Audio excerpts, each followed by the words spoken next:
parte de estos instructores que tenemos aquí en la Asociación Norte. Tiempo suyo.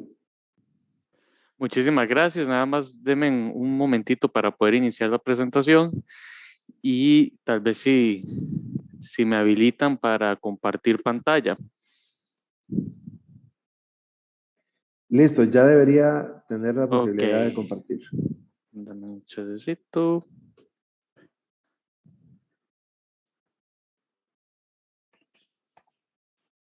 Ok. Vamos a ver.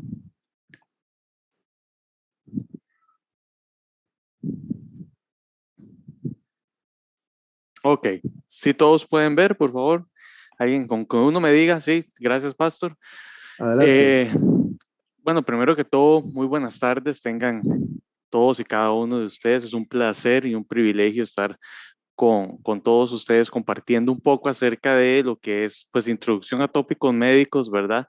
Eh, Esto es un tema bastante importante porque aquí vamos a hablar básicamente de salud, vamos a hablar básicamente de qué, qué debemos tomar en cuenta al momento de que nos hacemos cargo, ¿verdad? De un grupo de personas, en este caso de un grupo de chicos, ¿verdad? De personas que en su gran mayoría son menores de edad.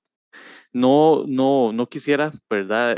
Dejar a los mayores por fuera, pero normalmente los mayores, si bien es cierto, tenemos responsabilidad también sobre ellos, eh, ya es hasta legalmente distinto, ¿ok? Entonces, más adelante vamos a ver por qué. Ok, ¿qué vamos a ver? Básicamente, pues vamos a entrar en lo que es la introducción, en unas pocas definiciones. Vamos a ver lo que es riesgo, desastres naturales, cuál debe ser nuestro comportamiento o cuál es debe ser nuestro accionar ante diferentes desastres. En Costa Rica es muy común, ¿verdad? Eh, en realidad, estos cuatro, de todos los que hay, ¿verdad? Y de todos los análisis en Costa Rica, estos son los más frecuentes, ¿verdad? También vamos a entrar en lo que es el manejo de enfermedades agudas, crónicas, de enfermedades crónicas reagudizadas o descompensaciones, porque esto es importante. En cada uno de nuestras iglesias tenemos personas con diferentes patologías, entonces tenemos que saber cuál es nuestro alcance, qué es lo que nosotros podemos hacer para ayudarles, ¿ok? Entonces, quisiera, no sé si ya han orado, me imagino que sí han orado hasta el cansancio, pero antes de entrar, quisiera saber si tal vez oramos un momentito, sin dos minutos si acaso. Oremos, te damos infinitas gracias, Señor, por esta tarde, gracias por todas estas personas, Señor, todos estos líderes que se están formando. Te pedimos que tu sabiduría, Señor, que el Espíritu Santo nos dé entendimiento para poder asimilar toda esta información, Padre Celestial, sobre todo a esta hora cuando ya las mentes están un poco agotadas. Te rogamos, Señor, por nuevas fuerzas para poder entrarle a este tema tan importante. En el nombre de Cristo Jesús. Amén. Ok. Cuando hablamos de riesgo, hablamos de algo, de un término que es muy poco conocido y que es muy poco utilizado, ¿ok? Y es la gestión de riesgo. O sea, no solamente se trata de que conocemos que existe un riesgo. Aquí tenemos que hablar de cómo lo evaluamos, cómo lo reconocemos, cómo lo abordamos. Entonces, cuando hablamos de gestión de riesgo, hablamos de un enfoque estructurado. O sea, aquí, como decimos popularmente, nada está inventado, todo está bien regulado, todo está bien normado y lo que nos provee la gestión de riesgo es de un sistema, de un método, ¿verdad? Bien establecido, con pasos que nos ayudan a evaluar el riesgo, ¿verdad? Y por sobre todo a manejar la incertidumbre, o sea, a veces no sabemos cómo actuar ante diferentes escenarios. No solamente estamos hablando de riesgo y salud, estamos hablando de la vida en general. Y eso es porque no nos hacemos a la idea, no nos enfocamos en ver cuál es la gestión de riesgo. Entonces, eh, hablamos de que se tiene que manejar la incertidumbre relativa a una amenaza a través de una secuencia de actividades humanas que incluyen lo siguiente: la evaluación del riesgo, las estrategias de desarrollo para manejarlo, y la mitigación del riesgo utilizando los recursos gerenciales. ¿Qué quiere decir esto? Quiere decir que nosotros debemos sentarnos a analizar previamente todo el escenario posible o todo el escenario que tenemos, nuestra realidad y todos los escenarios que se pueden desprender de esta realidad que nosotros tenemos. De eso se trata gestión de riesgo. De que nosotros digamos, ok, qué sé yo, me nombraron como, o acepté que me nombraran como director del Club de Conquistadores. Ok, ¿qué tengo ahorita? Tengo la dirección, soy la cabeza de un club y a mi cargo, cuando no están los padres de los chicos menores de edad, están a mi cargo. Entonces, a mi cargo tengo X cantidad de chicos, 12 chicos. Ok, tengo 12 chicos y entonces dice, ok. Ahora sí, ¿qué hago? Ya ustedes han recibido, ¿verdad? Todo, ¿qué es lo que hay que hacer cuando uno forma un club? Pero cuando se trata de riesgo, nos topamos con el hecho de que lo primero que hay que pensar es, ok, en las reuniones de club, ¿qué riesgos puedo enfrentar? Aunque las reuniones sean en la iglesia. Es más, aunque las reuniones sean virtuales, ¿qué riesgos vamos a enfrentar? ¿Qué nos puede pasar en una reunión virtual? Porque puede ser que en una reunión virtual, pues uno de los chicos se ponga mal, se enferme y ya no pueda estar en la reunión. Entonces, ¿qué vamos a hacer nosotros? Porque virtualmente es muy fácil decir, bueno, hey, no puedo hacer nada. Error, sí podemos hacer. Y ese hacer es simple y sencillamente que finalizada la reunión nos contactemos con los padres del chico, ¿cómo está? ¿Está bien? ¿Necesitan algo? ¿Necesitan que yo les ayude en algo? Eso es mitigar riesgos. Eso es valorar, ¿verdad? Y aparte de eso, es accionar. Ok, eso es un ejemplo. Ok, es un ejemplo. Ok, que eso no sé por qué no quiere. Ok. Entonces, riesgos naturales aquí en Costa Rica. No sé por qué. Okay. Inundaciones es lo más frecuente. Aquí vivimos, Costa Rica es bendecido por la actividad pluvial que tiene y eso nos enfrenta al hecho de que aquí pues muchas zonas se inundan, desde el gran área metropolitana hasta la gente que se encuentra en fuera, ¿verdad? En las zonas rurales. Entonces, nos vamos a encontrar con inundaciones y no solo por desbordamiento de ríos, estamos hablando de inundaciones por exceso de lluvias. Recuerden que el sistema de alcantarillado del gran área metropolitana fue pensado y fue construido para un gran área metropolitana con una capacidad distinta a la que tenemos ahora y con una urbanización distinta a la que tenemos ahora. Entonces aquí, con solo que llueva muy fuerte, se inunda. Y bueno, yo vivo en Alajuela, ¿verdad? Y los que somos de aquí de Alajuela sabemos que Alajuela Centro se inunda si llueve mucho. Llueve torrencialmente, se inundó. Entonces, nos vamos a encontrar muy frecuentemente con inundaciones por las inundaciones, por el agotamiento de suelos, por la disminución en la forestación, nos encontramos con derrumbes. Fuera de lo que es el área pluvial, nos encontramos con ya la parte telúrica, ¿verdad? Entonces hay temblores y pues gracias a Dios pocos, pero hay terremotos y más escasamente erupciones volcánicas, pero sí también nos enfrentamos a ella, aunque sea caída de ceniza en algunas zonas, ¿verdad? De mayor riesgo, sobre todo allá por la zona norte, con la actividad que hay del volcán Arenal, del Rincón de la Vieja, o sea que ya se afectan bastante.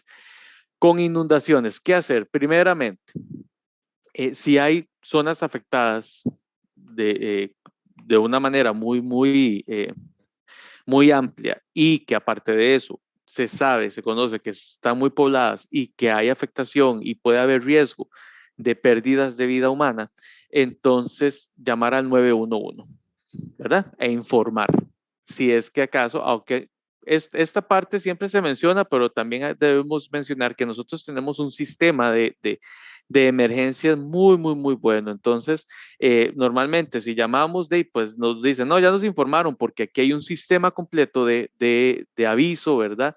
En el que la Comisión Nacional de Emergencias tiene sus comisiones y estos alertan rapidito y ya se informa, ¿verdad? Muy importante, identificar una ruta de evacuación y otras vías alternativas. Esto hay que hacerlo previo a la inundación, ¿verdad? Entonces, con inundaciones y gestión de riesgo, volvemos a la diapositiva anterior, importantísimo es mantener, manejar y practicar por lo menos una vez al año la ruta de evacuación o tener un mapa de evacuación para nuestro hogar o para nuestra comunidad, ¿verdad? Pastor, tiene la mano levantada, Pastor Molina. Sí, yo creo que con relación a esto, porque en nuestra asociación prácticamente cada año o año por medio tenemos una situación de estas, ¿verdad? Lo vimos en Upala, la vivimos también este año en Guatuso, y es importante que conozcamos dónde se ubica nuestra iglesia y cuáles son esas necesidades de nuestra comunidad, de nuestro barrio. Si generalmente ya históricamente sabemos qué parte se inunda, por dónde pasa el río, cuáles son los lugares, ¿verdad?, donde podría ocasionar alguna situación de estas, y como usted dice, pues elaborar ese plan sabiendo cuál es el movimiento siempre, ¿verdad? Generalmente, ¿verdad? Aunque hay lugares donde dice aquí nunca se había inundado de esa manera, pero bueno, generalmente eso tiene una dinámica muy parecida, ¿verdad? Y entonces podemos hacer los previstos, ¿verdad? Estar de una vez tratando de establecer cuál es el mecanismo con nuestro club, con nuestra iglesia, no solo para salvaguardar nuestra vida, sino también para ayudar a otros. Y aparte de eso, Pastor, es que aunque que algo no ocurra, no significa que no vaya a ocurrir, ¿verdad? Eh, Tal vez puedo darles un ejemplo. Aquí en Costa Rica diríamos, bueno, ok, es que, qué sé yo, aquí nunca ha nevado y no va a nevar porque vivimos en la franja tropical del planeta. Pero que no pase o que no haya pasado en los últimos 100, 150 años, 200 años o que nunca haya pasado en la vida, no significa que no vaya a pasar. Y en un periodo de tiempo, en el periodo del tiempo que vivimos ahorita, climáticamente cualquier cosa puede ocurrir. Entonces eso hay que tomarlo en cuenta y tenerla, y como dice, menciona el pastor, yo lo iba a mencionar un poco más adelante, parte de la gestión de riesgo involucra que nosotros debemos conocer muy bien dónde están ubicadas nuestras iglesias, cuáles son las zonas de riesgo, ¿verdad? Dónde y a quiénes debemos recurrir ante un desastre, ¿verdad? Es importante, para entrar de nuevo en el tema, asegurarse de que cuando se empieza a llover y sabemos precisamente que se inunda, ¿verdad? Pues desenchufar todos los aparatos eléctricos, ¿verdad? Tener en cuenta como punto de prevención la limpieza de desagües, canaletas, ¿verdad? Techos, en fin, ¿verdad? Escuchar la radio con pilas, en fin, estas son recomendaciones que siempre se han dado, estar preparados para evacuar su hogar, ayudar a sus vecinos a que tengan familiares de edad, discapacitados o niños pequeños. Ahora, aquí hay que ser muy claros en algo. Sí, nosotros tenemos una preparación tal vez o un poquito más avanzada que la población general, pero no podemos nosotros reemplazar el poco tiempo que tenemos, ¿verdad? De estar enfrentados a este tipo de situaciones mediante la preparación teórica con los años de experiencia y los años de capacitación que llevan los profesionales que se dedican a rescatismo. Estamos hablando de Cruz Roja, ¿verdad? De bomberos que tienen una formación profesional en esto y que aparte de eso tienen años de capacitaciones, de prácticas, de adiestramiento con respecto al rescate. Entonces nosotros, como yo siempre les he dicho, no podemos caer en el síndrome del superhéroe. No somos superhéroes, ni tampoco debemos creer en el heroísmo en ese sentido. Nosotros somos responsables y parte de ese ser responsable es saber cuándo decir mi capacidad no da hasta ahí. Ya yo no puedo abordar esa situación. Ayudo hasta donde puedo, ¿ok? Ayudo hasta donde estoy capacitado. hasta donde mi conocimiento me permite, ¿ok? En el caso de derrumbes, igual, llamar al 911, alejarse de la zona de peligro. Con esto también hay que tener entrenamiento adecuado, como les decía, no se requiere ser Superman, no se requieren heroísmos, se requiere saber cómo hacer bien las cosas. Y con derrumbes es muy delicado. En el caso de derrumbes es terriblemente delicado porque usted no sabe cuál es el estado real de ese terreno o del terreno que se ha derrumbado, ¿verdad? Porque puede ser que usted, que tal vez el derrumbe haya ocurrido, qué sé yo, a los 100 metros, pero usted también está en la zona de riesgo. Entonces, volvemos al punto de conocer nuestro lugar, ¿verdad? Conocer dónde vivimos, conocer dónde está la iglesia. Si es una zona de derrumbe, pues bueno, hay que buscar, tratar, ¿verdad? De la medida de lo posible, planificar, acercarse a las personas que saben sobre el estado de los terrenos de la zona para que nos ayuden a hacer el plan de evacuación, ¿verdad? Y tener en cuenta que si vivimos en una zona cerca de derrumbes o que está propensa a derrumbarse, debemos estar completamente preparados para afrontar la situación. Con respecto a los movimientos de tierra, ¿verdad? Igual, desarrollar planes de contingencia, ubicación de los sitios más seguros dentro de la casa y fuera de la casa, en la comunidad, ¿verdad? Recordar que siempre hay que mantener la calma y mantener la calma y involucra no solo movimientos telúricos, involucra el, todos los demás desastres. No obstante, con movimientos telúricos es bastante curioso porque la mayoría de personas que presentan este tipo de fobias no le tienen fobia a la inundación, no le tienen fobia al derrumbe, pero se mueve la tierra y entraron en pánico. Y si usted pregunta, la gran mayoría de personas le tienen miedo a los temblores o a los terremotos. No le tienen miedo a la tormenta, no le tienen miedo al derrumbe, no le tienen miedo al volcán. Digamos, aquí en Alajuela, insisto, estamos a los pies del Poás y usted le pregunta aquí a algunos si le da miedo del Poás y ninguno le va a decir que le da miedo el Poás. Y el Poás es altamente peligroso. Entonces, eh, pero usted pregunta a Alajuela, ¿quién le tiene miedo a los temblores? Y un gran porcentaje de la población le teme. Entonces, por eso es que siempre se menciona con los movimientos telúricos mantener la calma, recordar que el temblor o el terremoto va a pasar y que lo más importante es ubicarnos en una zona de seguridad, conocer cuál es la zona de seguridad de nuestra casa y si no la tenemos, no, si no conocemos la zona de seguridad de nuestra casa, tenemos que conocer la zona de seguridad de la comunidad. Costa Rica tiene dentro del sistema legal el código sísmico, se llama. Eso es una serie de normativa desde el punto de vista de ingeniería y arquitectura que deben seguir los profesionales cuando se va a construir una casa. Y el código sísmico nuestro es de los mejores en el mundo. Entonces aquí por eso es que cuando tiembla, o pese que ha temblado fuerte, ¿verdad? Han sido temblores importantes. Ustedes ven que la gran mayoría de edificios y de hogares resisten el movimiento. Eso es debido al código sísmico. Entonces, generalmente cuando uno construye una casa, el ingeniero, el arquitecto o el capataz le dice a uno, bueno, ok, esta es la zona de seguridad, esta es la columna que va a resistir la casa o que va o esta es la columna principal que le da sostén a la casa, si tiembla, resguárdense ahí. Si no es el caso, si no es así, si se desconoce por completo, ¿verdad? Cuál es la zona de seguridad de nuestro hogar, entonces hay que encontrar la zona de seguridad de la comunidad.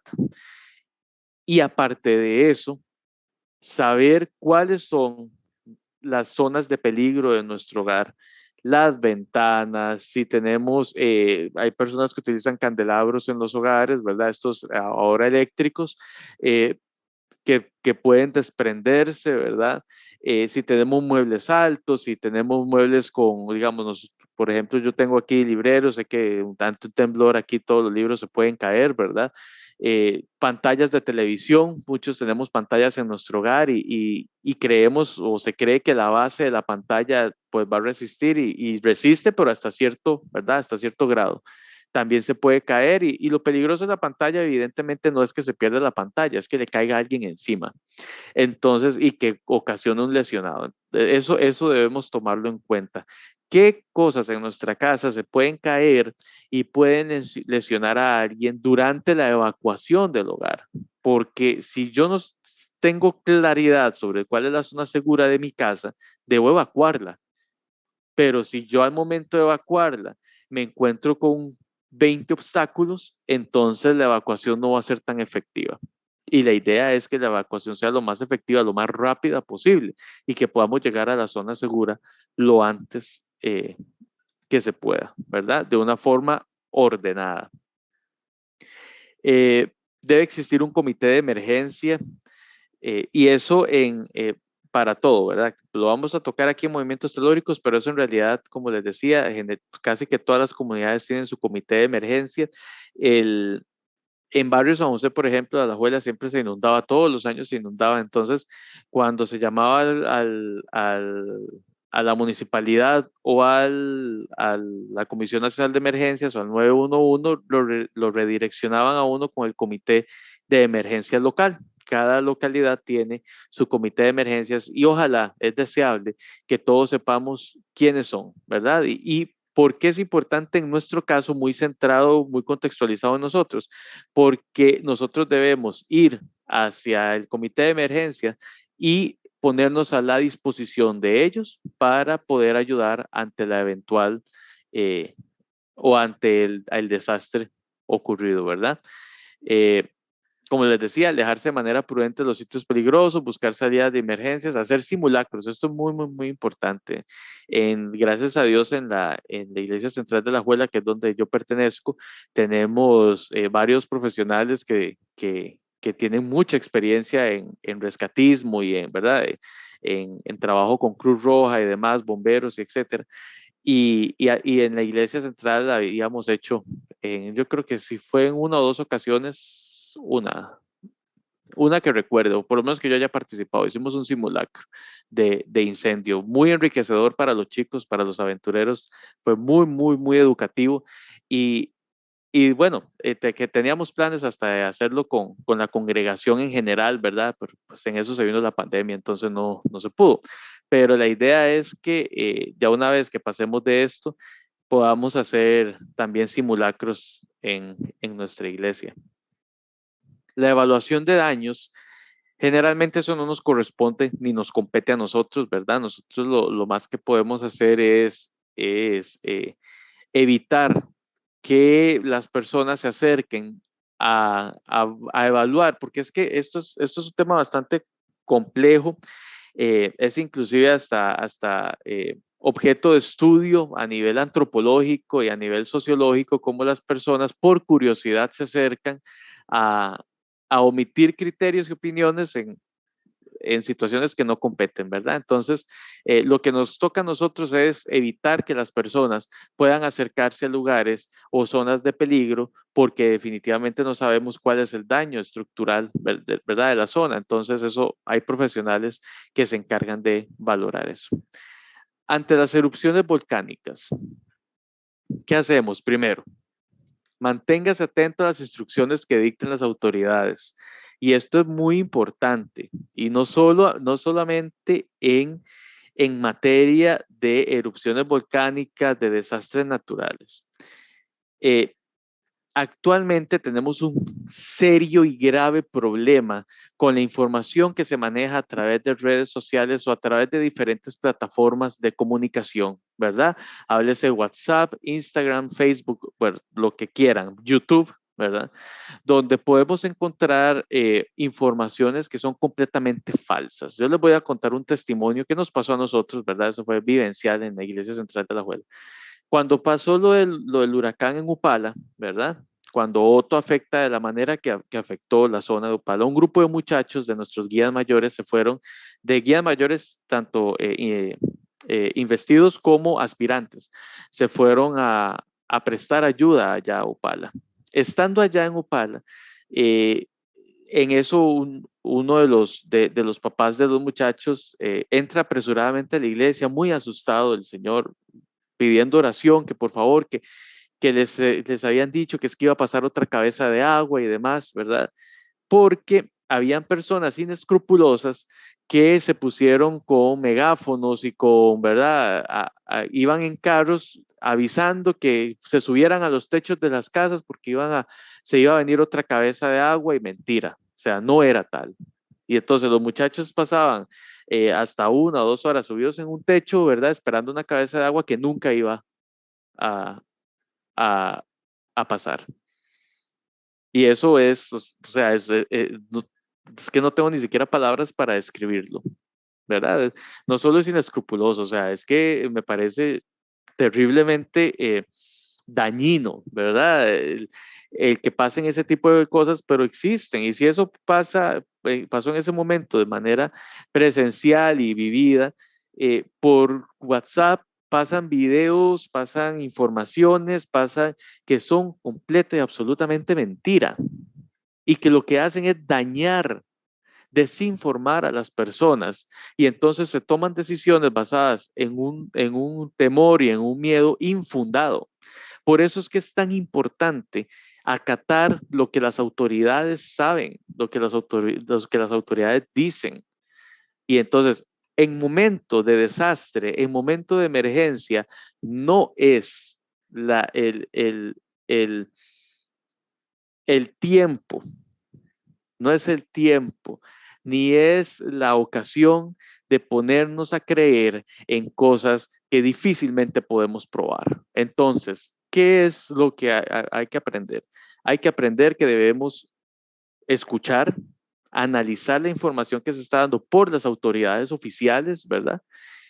Y acatar las instrucciones que nos están dando.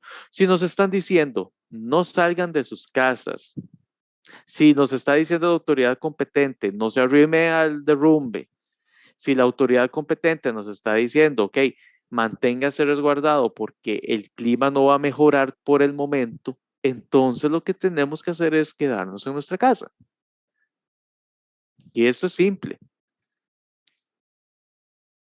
Aunque la erupción se desarrolle tranquilamente, como es el caso de la mayoría de erupciones aquí en Costa Rica, no nos acerquemos al volcán.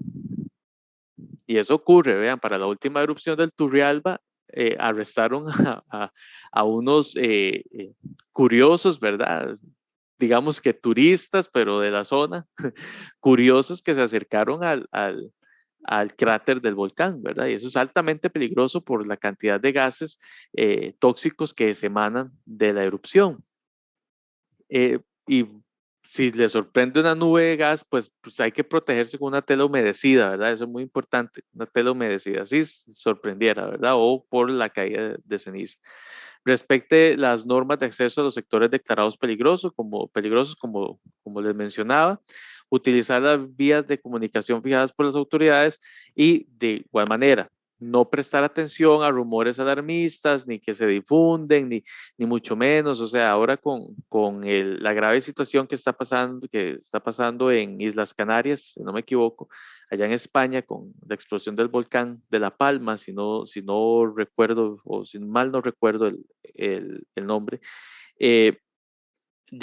uno escucha muchas teorías de que la activación del Círculo del Fuego del Pacífico y que todos los volcanes se van a ir activando y que eso pues en realidad no es tampoco ni la norma ni tampoco es lo que ocurre, ¿ok? Entonces nosotros debemos en ese particular estar muy centrados, ¿verdad? Muy enfocados en que nuestro territorio está no solo bastante, está muy bien vigilado por parte del Observatorio Vulcanológico y Sismológico de Costa Rica. Entonces, ellos sí podrían con mucha precisión establecer los momentos de peligro con respecto a las erupciones volcánicas. Ok. Con respecto a desastres naturales, ¿hay algún tipo de pregunta o acotación que quisieran hacer en este momento? Tal vez no pregunta, pero sí acotación. Tomar en cuenta, ¿verdad?, que tenemos una de las ONG más grandes a nivel mundial, ¿verdad?, que es ADRA, y que da las capacitaciones en todas estas emergencias, ¿verdad? Entonces, tal vez darle más enfoque a los chicos y darle más apoyo en esas capacitaciones a ADRA, ¿verdad? Que tengan una mayor visualización en nuestras iglesias.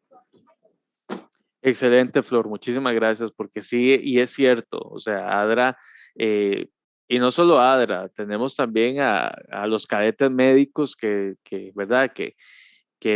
Pues tienen mucha capacitación y mucho entrenamiento. Ahora, regresamos al punto, ¿verdad? O sea, no sustituye la capacitación y el entrenamiento que tienen aquellos que se formaron para eso, ¿ok? Pero sí definitivamente, como dice Flor, es importante que ADRA tenga más visualización en nuestras iglesias y más visualización a nivel de comunidad, ¿verdad? Con respecto a estos tópicos, porque ADRA no solamente pues sería aquí muy mezquino de quien sea decir que no ha tenido participación en todos los desastres naturales contemporáneos, ¿verdad? De aquí a 20 años, o sea, ADRA en todo siempre ha tenido participación y siempre ayuda y nuestra iglesia se da a conocer a través de la obra de ADRA. Entonces, es importante que ADRA pueda tener un poco más de acción en ese sentido. ¿Okay? Entonces, muchas gracias, Flor, por la acotación, porque sí es de mucho valor en ese particular. Ok. Cuando hablamos de enfermedades, ¿verdad? Aquí vamos a entrar en unas definiciones simples, ¿ok? Y vamos a solamente tipificar o clasificar las enfermedades que nosotros vamos o a la que nos podemos enfrentar con mayor regularidad, ¿ok? Entonces, tenemos enfermedades agudas, ¿verdad? Se llama una enfermedad aguda, aquella que tiene un inicio y un fin claramente definidos, ¿verdad? Y que normalmente es de corta duración. Generalmente se considera la duración menor de 3 meses, pero eso depende de cada enfermedad, eso depende de cada patología. Les voy a dar un ejemplo. Un resfrío común, ¿verdad? Un resfrío por un virus común puede durar entre 7 a 14 días y eso se considera una enfermedad aguda. ¿Ok? Una sinusitis aguda puede durar de 7 a 14 días, pero subaguda puede durar hasta 21 días o hasta 2 meses. Entonces, pero de igual manera se cataloga como aguda. Entonces, como regla general, ¿qué es lo importante y lo que yo quiero que se lleven con respecto a las enfermedades agudas? Es que tienen un inicio y un fin claramente definidos. O sea, inició y la persona se recuperó. Y normalmente no dejan secuelas. ¿Ok? Normalmente. Cosa, por ejemplo, que con el COVID no vemos. Con COVID generalmente sí queda alguna secuela. Dentro de las secuelas más comunes, por citarles, es la anosmia o la capacidad o la pérdida de la capacidad del olfato. ¿Okay? Esa es de las más comunes. Pero de igual manera, la fase importante de la enfermedad sigue siendo aguda. También tenemos reagudización de enfermedades crónicas o descompensaciones de esa enfermedad que es crónica, por ejemplo, el asma, diabetes, hipertensión, ¿verdad? Tenemos reagudizaciones de las personas que padecen una enfermedad pulmonar obstructiva crónica, tenemos reagudizaciones de personas que tienen secuelas a nivel neurológico también. Entonces, nos vamos a enfrentar a enfermedades agudas o reagudizaciones o crisis de las enfermedades crónicas que padezca una persona. ¿Y qué es una enfermedad crónica? Las enfermedades crónicas generalmente son de larga duración, de progresión lenta, son degenerativas, o sea que cada vez van empeorando de poco pero sostenido, ¿verdad? Su evolución en el cuerpo. Y aquí hablamos de enfermedades cardíacas, de cáncer. Aquí no sé por qué se me mezcló los infartos, pero los infartos no, los infartos son agudos, ¿verdad? Tienen un inicio. Las secuelas son las que generalmente son crónicas. Y enfermedades respiratorias, como les decía, la enfermedad pulmonar obstructiva crónica, la diabetes, hipertensión arterial, son enfermedades crónicas, ¿verdad? y son las principales causas de mortalidad en el mundo. Las enfermedades crónicas son responsables del 63% de las muertes. Ahora, con el COVID, en este periodo de pandemia, pues obviamente el COVID ha venido a desplazar por un asunto de masa las causas, pero una vez que se acabe el COVID, vamos a volver al escenario de las enfermedades crónicas. Entonces, podemos seguir contando el hecho de que las enfermedades crónicas son las principales o ocupan los primeros lugares dentro de las principales causas de muerte en la población. ¿Qué nos topamos nosotros? Nosotros nos topamos pues, lo más común, más común, con diarreas, con alergias o con traumas. ¿Ok? Entonces, ¿qué es importante saber de las diarreas? Lo más importante es el nivel de hidratación. ¿Ok? Si no tenemos acceso a sueros de hidratación oral, entonces lo más indicado, créanlo, ¿no? Es el agua de pipa.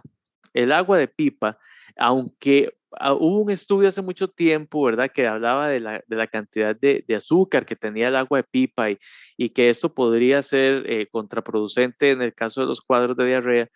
Al fin y al cabo, no se concluye que vaya a empeorar. Entonces el agua de pipa más bien nos ayuda a que se pueda hidratar el cuerpo de una manera rápida, ¿verdad? Otros métodos, por ejemplo, algo muy sencillo de hacer, sabe horrible, porque sabe horrible, pero es muy efectivo cuando se trata de hidratación rápida, cuando no tenemos acceso a sueros de hidratación oral, que son los polvitos, ¿verdad?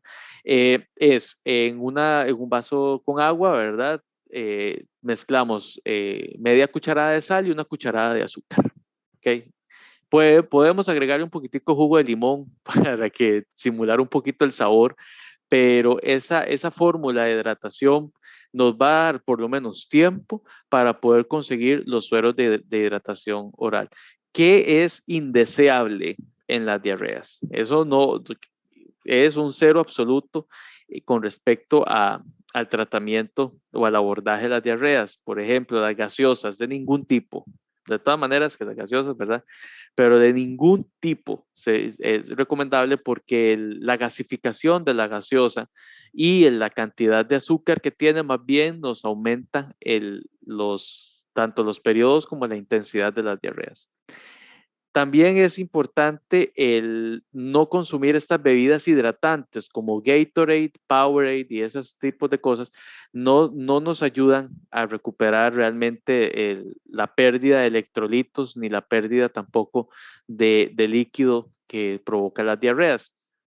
Tomando en consideración además de que las diarreas generalmente se acompañan con vómito, entonces hay una mayor pérdida, ¿verdad? De agua. Entonces, lo ideal es el suero de hidratación oral, que son los sobrecitos que vienen preparados ya para que usted nada más hierva el agua si no tiene agua potable o para que los mezcle con agua. Yo sí les recomiendo, si por ejemplo, si van a Orotina, si están en un lugar muy caliente y les da diarrea, ojalá podamos hidratarnos porque es más fácil de tomar y el sabor, si es que no nos gusta mucho el sabor del suero, se disimula mejor si está frío. Entonces, siempre les recomiendo que el agua donde se vaya a preparar el suero esté un poquito más fría de la temperatura ambiente. También nos vamos a topar con alergias. Y aquí voy a hacer un pequeño paréntesis. Cuando nosotros nos animamos a encargarnos de un grupo de personas o de un grupo de menores, es muy importante, y aquí esto anótenlo por ahí en rojo, grande, negrita, ¿verdad? En mayúsculas, es muy importante conocer quiénes son aquellas personas que presentan condiciones que se nos pueden complicar durante una salida, ¿ok?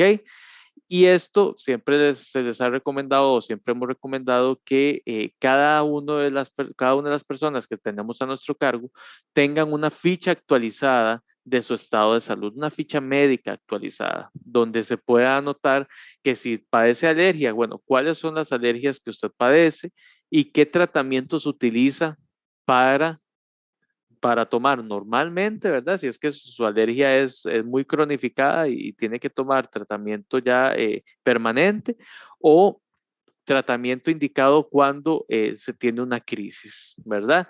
Cuando por O por B yo soy, qué sé yo, soy alérgico a las abejas y me picó una abeja, ok, ¿qué es lo que me han indicado el médico, ya sea de mi advice o mi médico personal?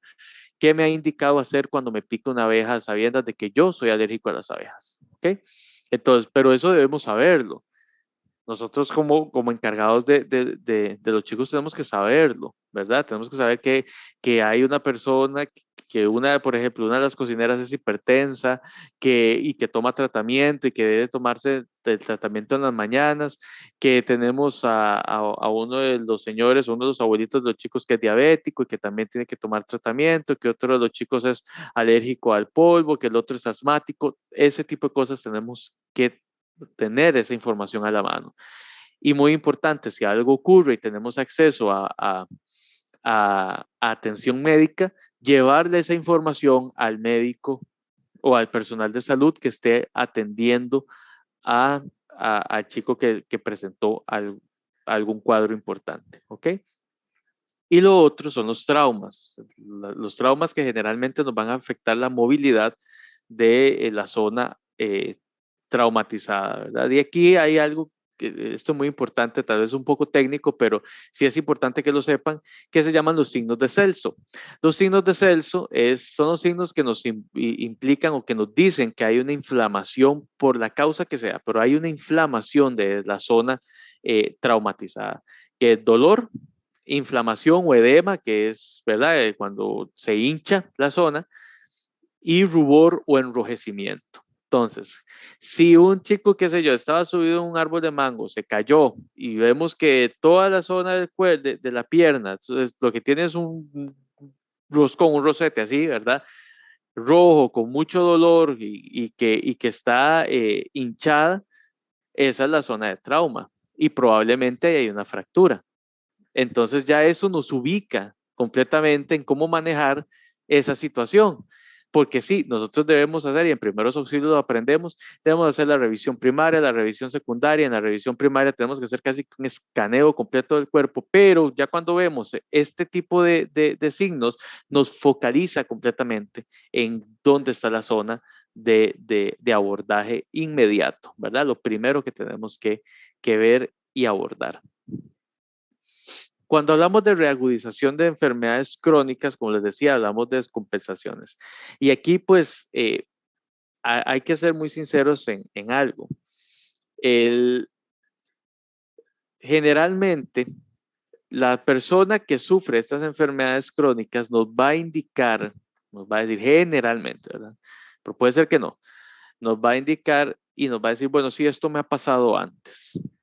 Ya yo he tenido este tipo de descompensaciones y generalmente siempre me ocurre.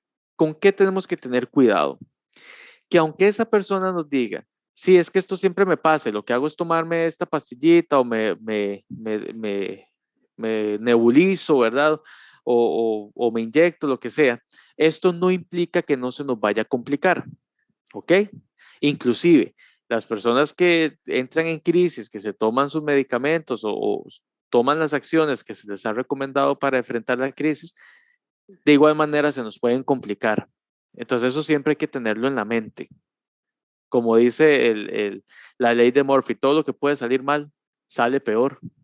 Entonces, tener en mente que una enfermedad crónica se nos puede descompensar y aunque se tomen las medidas que normalmente esa persona toma, se nos puede complicar, ¿ok? Entonces, aquí yo les voy a dar una pequeña lista, ¿verdad? De qué es lo que ocurre, más o menos. Cuando la persona es asmática, generalmente hay tos, y los que son asmáticos, aquí si hay algún asmático, me dirá si es cierto o no, que hacen lo que se llaman sibilancias, o sea, hacen un sonidito como de pitillo, ¿verdad? Cuando expiran, ¿verdad? Es como... Ese es el sonidito, esas son sibilancias, ¿verdad? Y cuando tenemos tos, sibilancias y una respiración superficial, y si tenemos un oxímetro y le ponemos y el oxígeno está bajo, póngale la firma que eso es una crisis asmática, ¿ok? Cuando la persona es diabética, ¿qué le pueden pasar? Pues las hipoglicemias o las hiperglicemias, o se le baja el azúcar o se le sube el azúcar. Generalmente, las personas cuando andan el azúcar muy alto no se percatan. Ese es el grave problema de la diabetes, que cuando andan el azúcar alto, generalmente no se percatan. Sí, los síntomas de las hipoglicemias, los síntomas de los bajonazos de azúcar, sí son mucho más agresivos.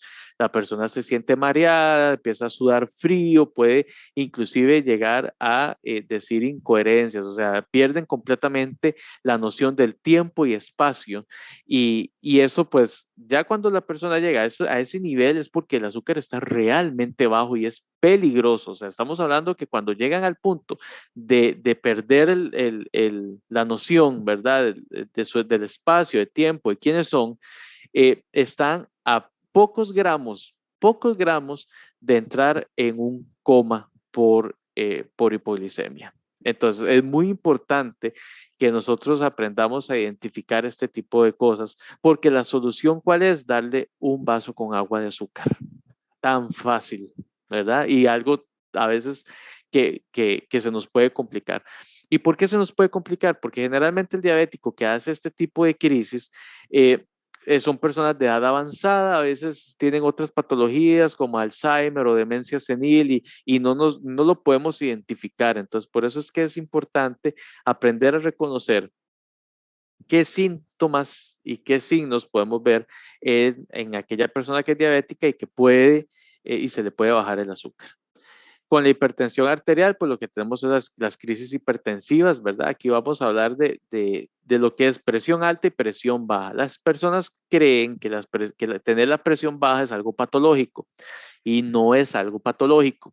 Resulta que tener la presión baja es una condición normal de ciertas personas. Cada uno de nosotros maneja estatus de presión que son nuestros, o sea, es de cada uno de nosotros.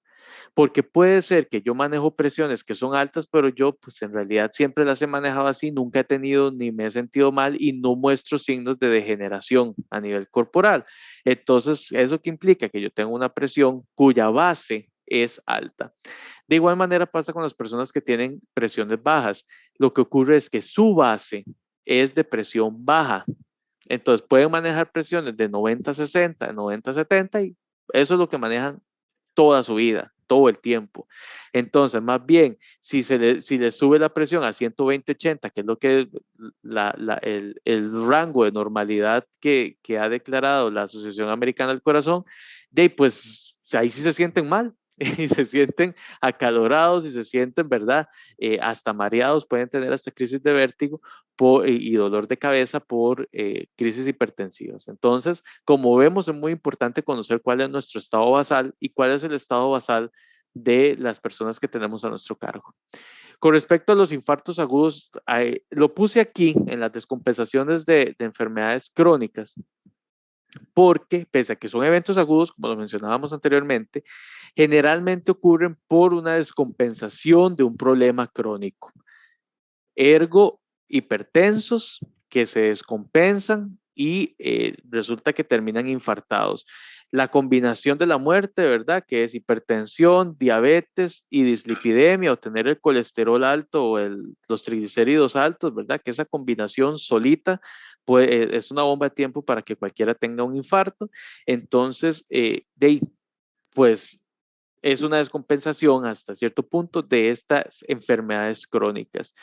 ¿Cómo se presenta? Generalmente con un dolor en el pecho que es opresivo, generalmente un poco irradiado o un poco localizado hacia la izquierda, ¿verdad? Que es el lugar donde está el corazón, pero eso no implica que un dolor al lado derecho no sea un infarto. Un dolor al lado derecho puede ser perfectamente un infarto. Entonces, yo siempre les digo, dolor en el pecho, independientemente si es izquierdo o derecho y es opresivo, pensemos en que esta persona se puede estar infartando, ¿ok? Presentan dificultad para respirar, sudoración fría, ¿verdad? Dolor en miembro superior izquierdo o inclusive también en miembro superior derecho.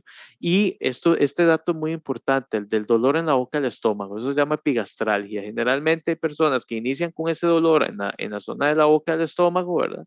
En lo que conocemos como el epigastrio y es un dolor igual opresivo y confunden con gastritis y resulta que se infartan. Entonces, es muy importante siempre pensar en que si sabemos que la cocinera de nuestro club es hipertensa, es diabética, empieza con un dolor muy fuerte a nivel del estómago alto, de la parte alta del estómago, mejor que la vea un médico, mejor llevarla a atención lo antes posible porque podría estarse infartando. ¿Ok? ¿Qué pasa cuando tenemos reacciones alérgicas? Si sabemos que alguien, ¿verdad?, del club o alguien de la iglesia tiene una reacción alérgica, entonces, primeramente, aquí lo más frecuente son las reacciones en piel, ¿verdad? Como la piel es el órgano más extenso del cuerpo. Entonces, lo primero que se nos va a afectar es la piel. Donde podemos tener dermatitis de contacto, que esto es cuando, digamos, somos alérgicos o una sustancia en particular nos provoca una reacción de dermatitis de contacto. Muy común los detergentes, por ejemplo, hay personas que inclusive tienen que utilizar una marca específica de detergente porque si compran, qué sé yo, Acción y usan Acción, pues Acción les da dermatitis de contacto. Las picaduras de insectos también nos provocan reacciones en piel, ¿verdad? E inclusive para las personas que son alérgicas ya más severas, la picadura de insectos nos puede llevar a problemas de broncoespasmo o problemas respiratorios. También hay reacciones alérgicas gastrointestinales y aquí también voy a hacer un paréntesis. Una cosa es una reacción alérgica por un alimento y otra cosa es la intolerancia. Son patologías completamente distintas. La intolerancia a un grupo alimenticio se manifiesta de manera distinta a una alergia. Voy a darles otro ejemplo. La intolerancia a la lactosa se manifiesta generalmente con dolor abdominal, diarrea, distensión, o sea, se nos infla la panza y flatulencias, ¿ok? Severas, así, severas, y el dolor es insoportable. Una reacción alérgica por un alimento que seamos alérgicos, por ejemplo, al colorante número 5, al rojo número 5, ¿verdad? Al colorante vegetal, y somos alérgicos a él. Y consumimos ese rojo número 5, pues resulta que se me hincharon los ojos, o se me hincharon los labios, o empiezo con un rash en todo el cuerpo, con una picazón corporal. Eso es una manifestación alérgica. Entonces, no es lo mismo las alergias por alimentos que las intolerancias, ¿ok? Y tenemos las reacciones alérgicas a nivel respiratorias, ¿verdad? Ahí pueden ser provocadas por asma, por bronquitis o por una tos, lo que conocemos tos asmatiforme, que es una tos similar a la del asma, pero en personas que no son asmáticas y que más bien sí son conocidas por tener reacciones alérgicas o son conocidas a reaccionar a un tipo de alergeno específico. ¿A qué edad se pueden manifestar las alergias por primera vez? Desde niños hasta adultos. No existe una edad determinada.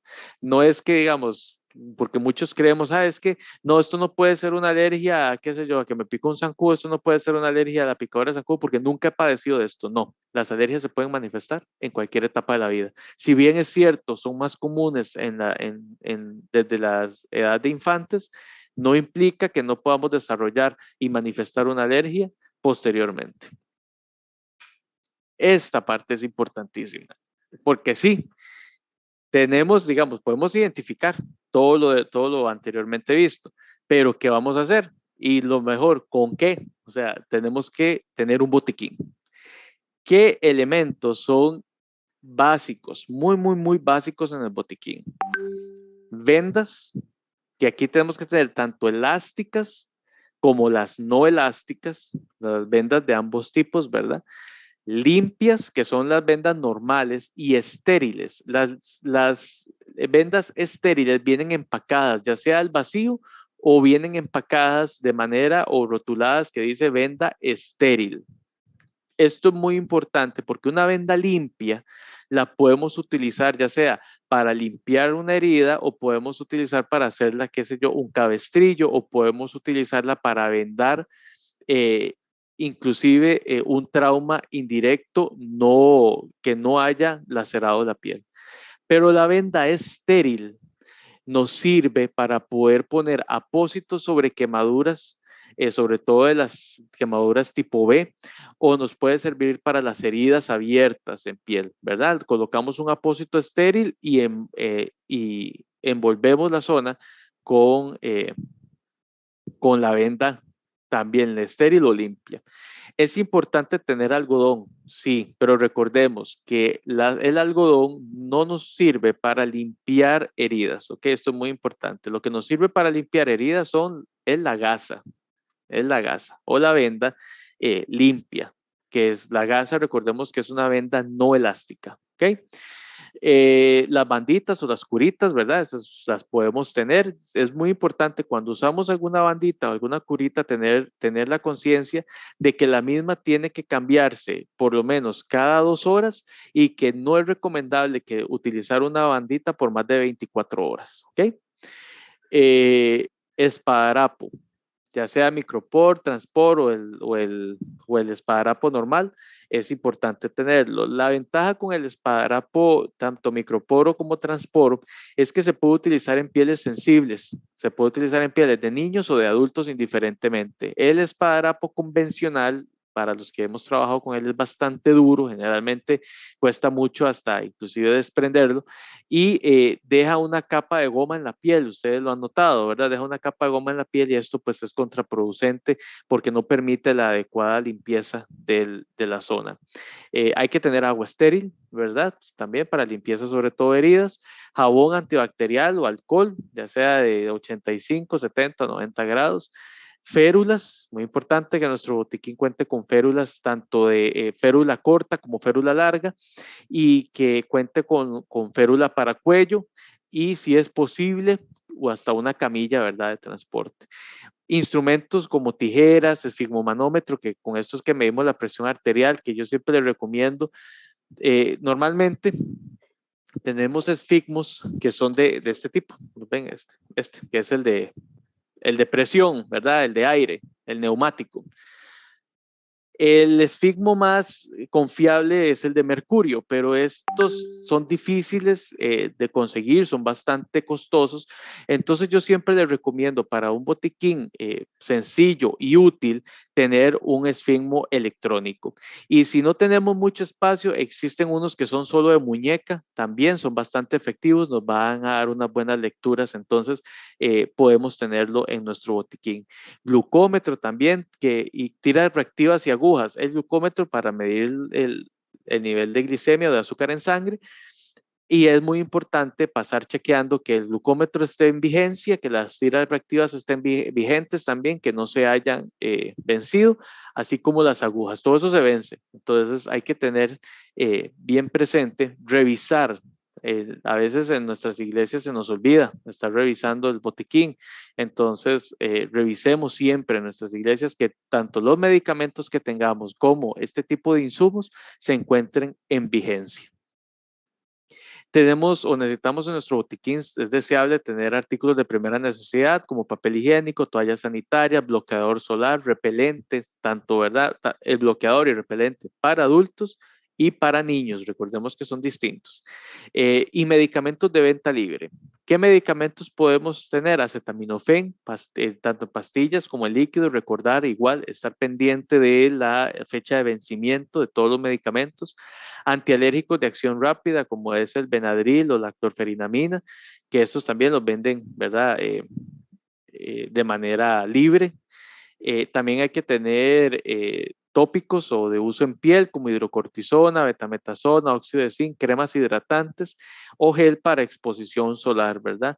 En última instancia venden también gel sin hacer propaganda de ningún tipo, ¿verdad? Que quede claro, nadie me está pagando por decirlo, pero este gel de Biolan es muy bueno, el de Biolan generalmente es muy inocuo, o sea, no causa ningún tipo de reacción, es 100% sábila, entonces igual si conseguimos alguno que sea 100% sábila, buenísimo, sobre todo para las quemaduras por exposición solar, ¿verdad?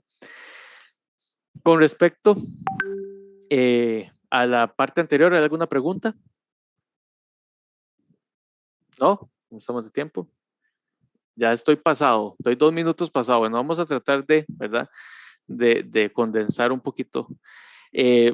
Con respecto a planear salidas, Generalmente ya sea planeamos caminatas, campamentos, retiros, tenemos paseos, ¿verdad? X, cualquiera, dentro de nuestras iglesias.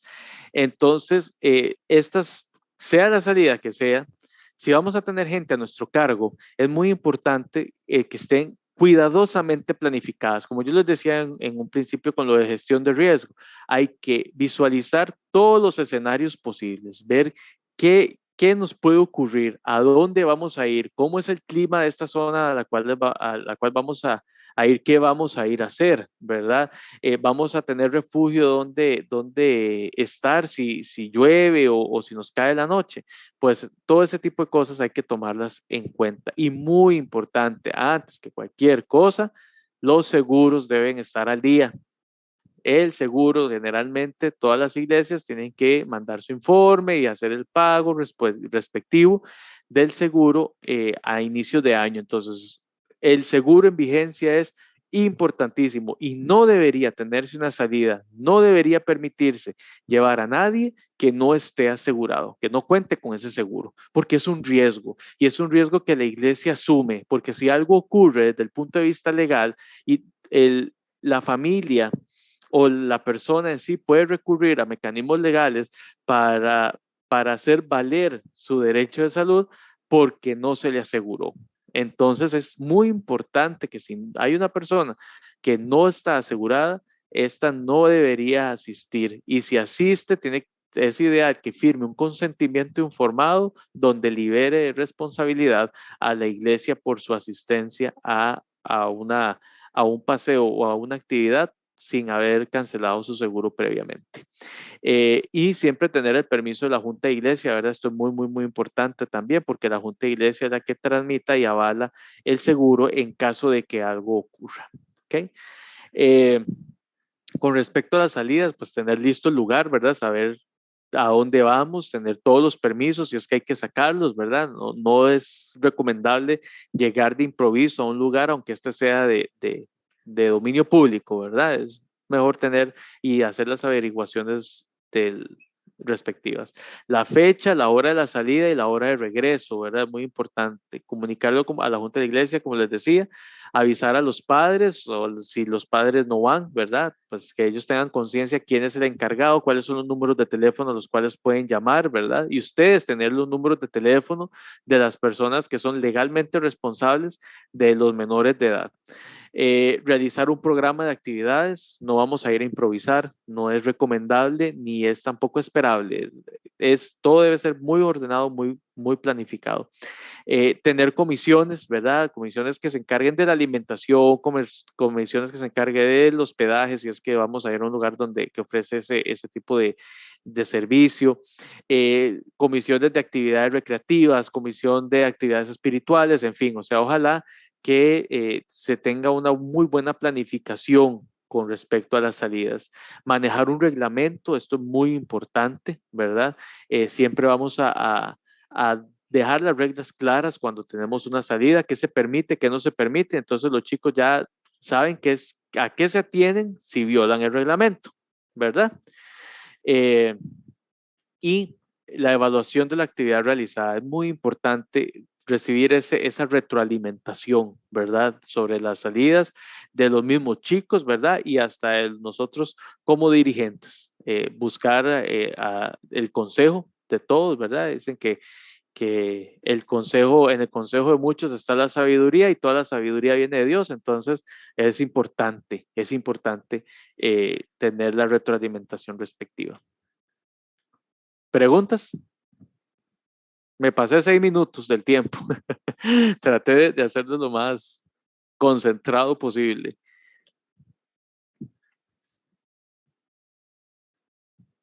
¿No?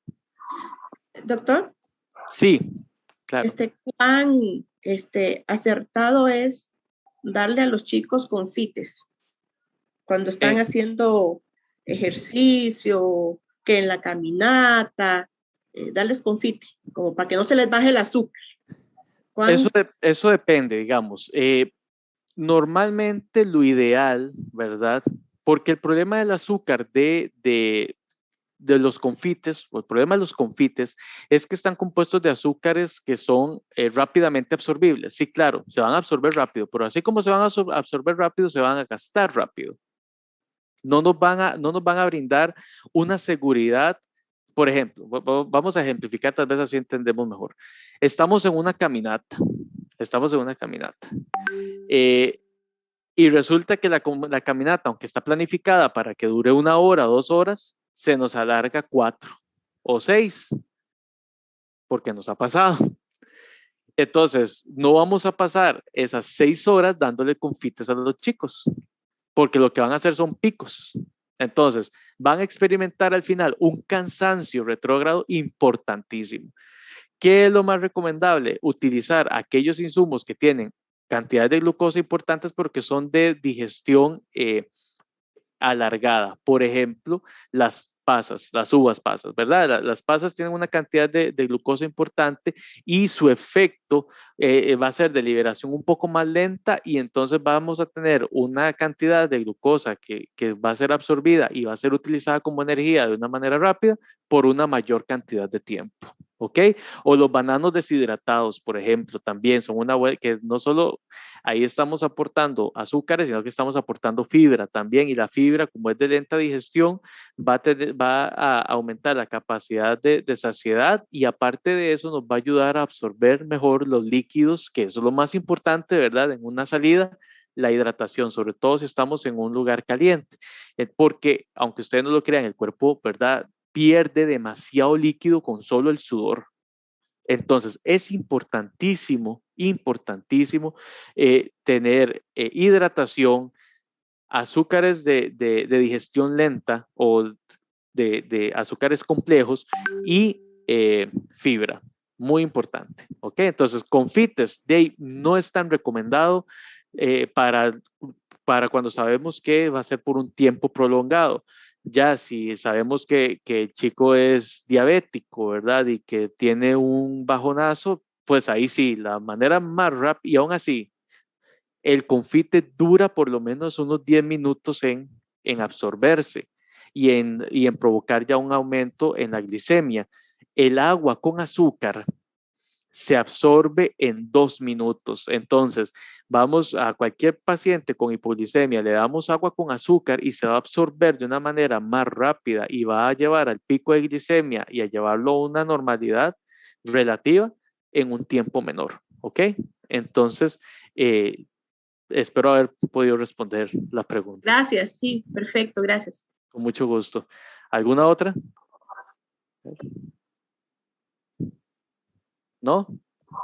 ¿Estamos? Doctor, Bueno, chicos, muchas gracias. Tío, con muchísimo gusto. Ahí estamos para servirles siempre, y ahí cualquier duda, yo voy a darle la presentación al profe González para que se las pueda facilitar, y, no, pues ante cualquier duda, cualquier circunstancia, con mucho gusto ahí estamos a la orden. Es muy importante, muy, muy, muy importante. Si ustedes saben que, por ejemplo, en nuestra iglesia hay profesionales en salud, tómenlos en cuenta para impartir charlas, para que les den conocimiento, y tómenlos en cuenta a veces se nos dificulta un poco, ¿verdad? Pero sí para asistir a las salidas, paseos, ¿verdad? Caminatas, etcétera, porque siempre es importante contar con la persona profesional responsable, ¿verdad? Y que nos va a prestar ayuda. Recordemos que aunque estemos muy capacitados, y a mí eso me parece excelentísimo, desgraciadamente no podemos sustituir el entrenamiento y la experiencia que tienen esas personas que sí se han formado para eso, ¿verdad? O sea, yo siempre les digo, yo soy médico, pero si hay un rescatista, yo me acojo a lo que el rescatista diga, porque el rescatista tiene un entrenamiento muy profundo en técnicas de rescate, en técnicas de seguridad que yo no tengo, aunque yo soy profesional en medicina. Entonces eso es muy importante, saber hasta dónde llega nuestra capacidad y poder tomar responsabilidad de lo que nosotros sabemos y no de lo que no sabemos. Sí, doctor, muchísimas gracias. Creo que fue de mucho provecho, como siempre, su seminario. Quisiera agradecerle a todos los que están conectados. Algunos se tuvieron que salir, ahí me escribieron por alguna razón, alguna responsabilidad, pero muchísimas gracias por estar conectados hasta esta hora, hacer el esfuerzo. Falta un seminario, pero si nos podemos dar